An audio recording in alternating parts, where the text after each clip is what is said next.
Je suis heureux de vous accueillir ici dans les salons de la questure de l'Assemblée nationale. Je voudrais remercier tous les parlementaires qui sont ici présents, de toutes les familles politiques qui sont représentées aujourd'hui, pour bien montrer que ce dont il s'agit ici, c'est bien de tirer un signal d'alarme.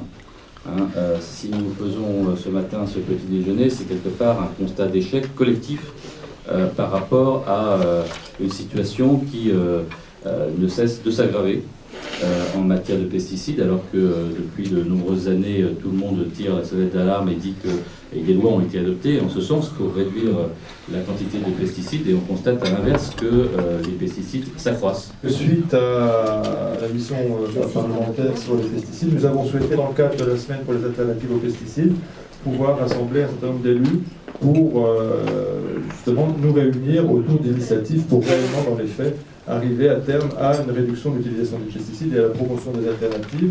Nous avons mené au Sénat une mission d'information assez sérieuse, on va dire, sans se jeter des fleurs, mais qui a commencé en mars de l'année dernière, donc ça fait à peu près 1 an.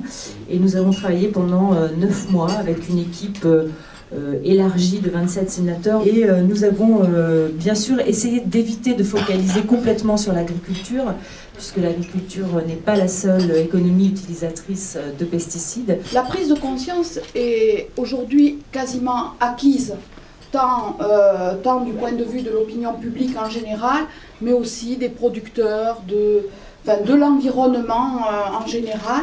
Donc il faut, je pense, travailler énormément sur l'accompagnement et la sensibilisation aux alternatives aux pesticides, notamment la bio et les autres techniques. Aujourd'hui, bien évidemment, on a souhaité s'associer au travail qui est fait par les associations environnementales pour montrer qu'il y a effectivement des alternatives aux pesticides qui fonctionnent. Et bien évidemment, l'agriculture biologique fait partie de ces alternatives et qu'il faut aujourd'hui s'atteler au travail de développement de l'agriculture biologique partout sur notre territoire. Pour tout ce qui touche à l'agriculture, on va le travailler dans le cadre de la loi d'avenir agricole cette année, avec le ministre Le Foll, qui a déclaré vouloir faire de la France le leader européen de l'agroécologie à terme, parce que les choses ne se font pas du jour au lendemain. C'est une ambition forte et nous le suivrons en ce sens, et nous attendons cette année de véritables signes allant en ce sens. Mais moi, je vais illustrer les attentes de la société civile, puisque je représente ici l'appel des médecins Limousin pour une réduction de l'usage des pesticides. Quand on a lancé cet appel, c'était le 15 mars, on était 80 et aujourd'hui on est 120. Donc ça signifie qu'un appel qui est passé comme ça de cabinet à cabinet, de bouche à oreille, traduit, je pense, une réelle prise de conscience. Ça me semble être un test intéressant, c'est une toute petite région. On partage 3 points. Ce premier point qui est le fait que beaucoup de voyants de santé sont trop hauts. Le deuxième, c'est qu'il ne faut pas remettre éternellement un certain nombre de précautions. Elle s'adresse aux agriculteurs, elle s'adresse aux riverains. Et le troisième point, c'est que il faut mettre le paquet sur les alternatives. Alors, ce sont des avancées au niveau de la reconnaissance du danger, au niveau de la reconnaissance de la nécessité de la réduction des danger. Maintenant, on bute quand même dans le dur. On est dans le dur de la mise en œuvre de tous ces plans-là. Et c'est là, effectivement, où on s'aperçoit que c'est difficile de passer de la reconnaissance et des plans aux actes, puisque le plan Ecophyto 2018, pour l'instant, ne fonctionne pas. Les chiffres le montrent, les indicateurs le montrent. Il y a quand même une vraie prise de conscience aujourd'hui. Je trouve que le fond du débat a profondément changé, que la récente décision de la Cour d'appel confirmant la condamnation de l'État est quand même un pas en avant assez important, et que le fait qu'aujourd'hui il y ait une réflexion plus aboutie, plus complète sur les perturbateurs endocriniens et sur la prise en compte des pesticides dans les perturbateurs endocriniens est effectivement une avancée. On a encore une difficulté dans ce groupe de travail auquel nous étions, qui est que les ministères, et pourtant c'est un copilotage entre la santé et le ministère de l'écologie, les ministères distinguent le sujet sanitaire du sujet environnemental. Le 21 mars dernier, donc la semaine dernière, la Cour d'appel de Nancy a confirmé le jugement du mois d'avril 2012 dans toutes ses dispositions.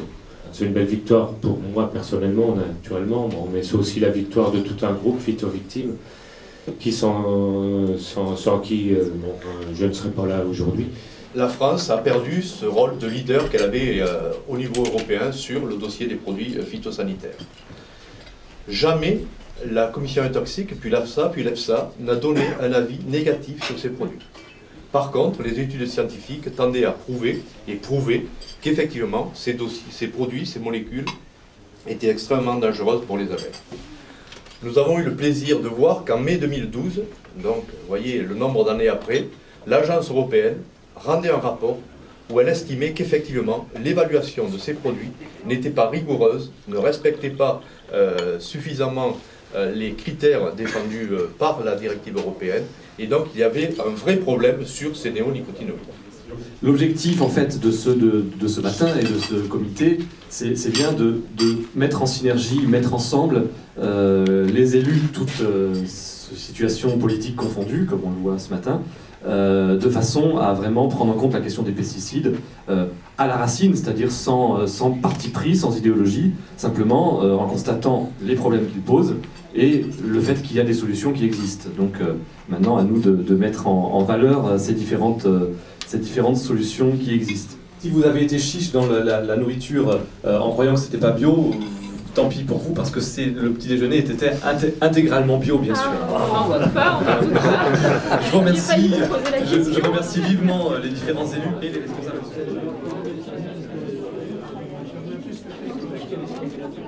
Voilà. Quelqu'un de notre secteur qui était convié. Non seulement de votre secteur, et puis en fait, il préside le COSCAR.